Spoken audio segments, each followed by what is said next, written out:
Alright, we're going to check out this Ruger 57 today. 5.7 by 28. Big thanks to my buddy John at Boomstick Revenge for loaning the 5.7 today for review and for letting me shoot on his range. So I almost got one of these when they first came out, even though they were like $700, $750. Trying to get some light here.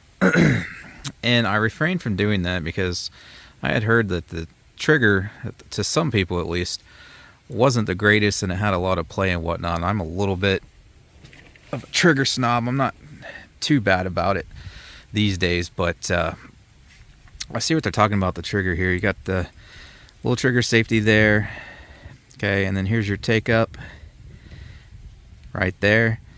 And then while there is a bunch of creep, it's very smooth and very light. So here's the pull through after the take up. So you can see just how much movement I had there before the break. So that's what everyone was talking about. However, as I just said, very light and very smooth. So as long as you pull through smoothly, I think it's still going to allow me some pretty decent shooting out here for target shooting. We have some pretty long range targets here. I'm hoping we can hit with this 5.7 cartridge. I practiced a little off camera here, dry firing. It stays pretty steady for me as long as I pull through slowly like that. So does have considerable amount of creep there before the break, but very smooth and very light. Let's see here. Let me get the reset for you guys real quick, see if I can get a weight on it. It feels like, I don't know, like in the 3-pound range. It's pretty light. A little bit far out there for the reset as well.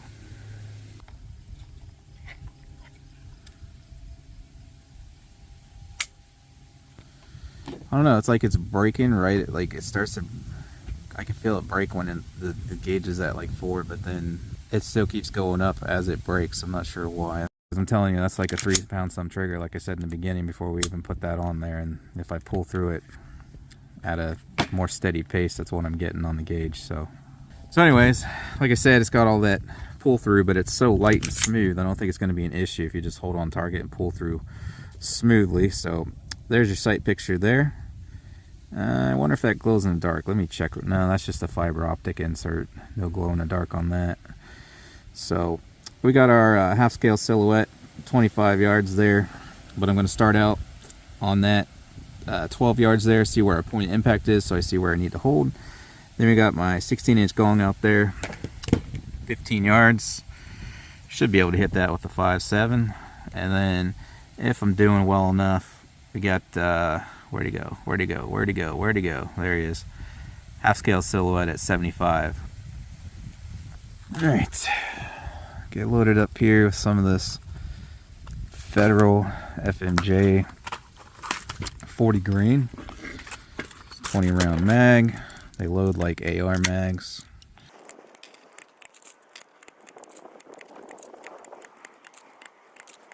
Okay, there's all 20. So we'll run these Federal first, and then I'll try a mag of the FN SS197 here, 40 grain VMAX bullet. I'll show you that real quick because I'm probably going to load these off camera, not make you sit through another mag loading session there.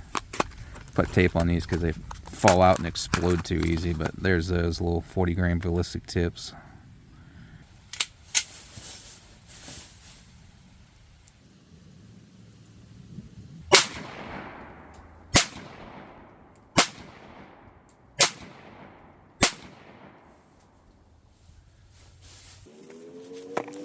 Alright, let's go see where our point of impact was. I was aiming at the top left blue target. Okay, looks like they're pretty close. Yeah, cool. That's right where I want them to be. 1, 2, 3, 4, 5, and man, I'm shooting 5.7 way better than 9mm today. So it's just doing a 6 o'clock hold right here on the blue, and that's where they are. So about a center hold there, we're good to go. All right, I tried 25 yards here on that half scale silhouette.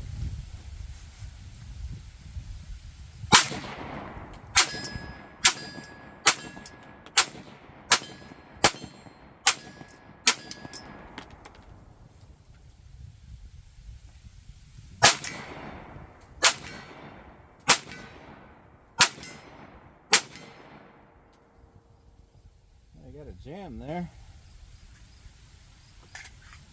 Looks like it was the last round. Yeah. Ah, dropped it. Yeah, I'm not sure why, but the last round flipped straight up for some reason.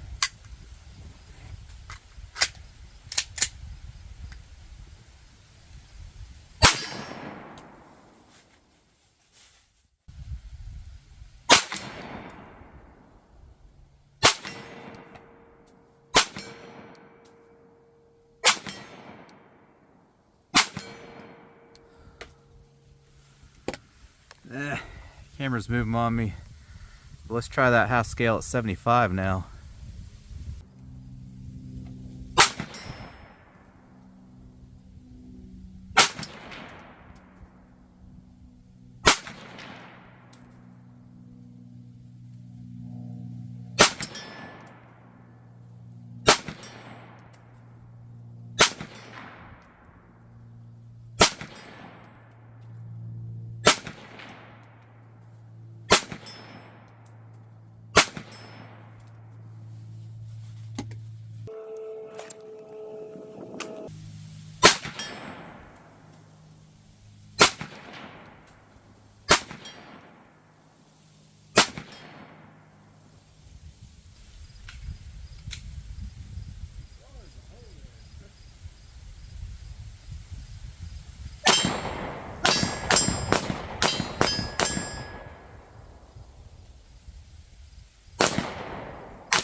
All right, well, I like it. I mean, it's hard to say something bad about a pistol you can shoot 75 yards accurately. Of course, being chambered in 5.7 makes that a little more easy, but I think I forgot to mention you got the manual safety there. I think they all had them. I'm not sure. Maybe they do or don't, but manual safety there. Your sights, if I can get in the sun here, they are windage and elevation adjustable there. But as we saw there at 12 yards, this sucker's dead on. Tack rail on the front and rear serrations. Good grip. I mean, low recoil with the 5.7 caliber, so that's not really an issue anyways, especially with a full size. So rapid fire is pretty easy because of light recoil. Will say, however, compared to my PSA there, I noticed a little more like muzzle flip. It's not shooting quite as flat for me as my PSA there. I'll have to do a comparison video sometime soon coming up between these. Kind of similar, they're both full size 5.7 pistols, but this one was definitely different than this one. This got more, well, you know, I just need to save this for the comparison videos. I always try to bring them out and talk about them, but I need to save all that stuff for the comparison videos when I do that. But yeah, like I said, that trigger's not even really a factor when you're just shooting targets, and especially rapid fire, and you don't even notice. But for, you know, the slow fire target shooting like I did, even clear out there 75 yards, just pull through it slow and steady, and that stays on target for you because it's so light and smooth. Even though it has all that take up and creep, it doesn't really matter. So I'm not sure what was up with that first mag where it flipped that bullet up. It was literally standing straight up and down like that, and it got pinched between the chamber and the slide there. But that last mag there, I intentionally loaded half and half. I put these at the bottom again to see if it would do it again. So I had 10 of these on top and 10 of these on the bottom, and I didn't have that issue again. So I'm not quite sure what caused that. I've not heard of those having any issues like that. Maybe if I actually researched it, I might be able to find something. I'm not sure. But if you guys have one of these, and if you ever had that happen, you know, let me know if that's a common thing or what. I'm just going to call it a fluke. That's actually weird. I've never seen that with any gun, to have a round pinch straight up and down like that. But I mean, I suppose it's possible. I don't really think so because it was the first round, but maybe I didn't slide it all the way back in the mag. I don't think that really matters, but not sure why that happened, but it didn't happen again. So I'm just going to chalk it up to a fluke unless you guys know something I don't. But yeah, she's a nice running gun with real nice target sights on it. It's nice too that you can adjust the elevation, because, you know, a lot of pistols you can't do that. You can do the windage left and right, but this allows you to adjust the up and down impact there too. But I like the sights on it for target shooting, real nice and fine. Say out there at about 75 yards. when I was aiming at that half scale silhouette, that front blade was about the same width at 75 yards. So a lot of other pistols, the front blade would be about twice the width of that. So good sights for target shooting there. Of course, I mean, you just see me rapid fire and whatnot on there, so they work for that as well, for, you know, home defense or what have you. Yeah, she's accurate. Like I said, real light, nice trigger other than all that creep, but really with it being a 3.5 pound pull, it's a non-factor. So Ruger advertises 4.5 pounds, but I swear it felt lighter. Can't ask for much more other than for Ruger to lower the price. If you guys want to get yourself any of the products you see me using my videos, like paper target there, steel target, earmuff, shooting bag, and more, links in the description for all of that. Thanks again to John for loaning the 5.7 for review today and letting me shoot on his range. Thanks for you guys for watching, and I hope to catch you on the next one.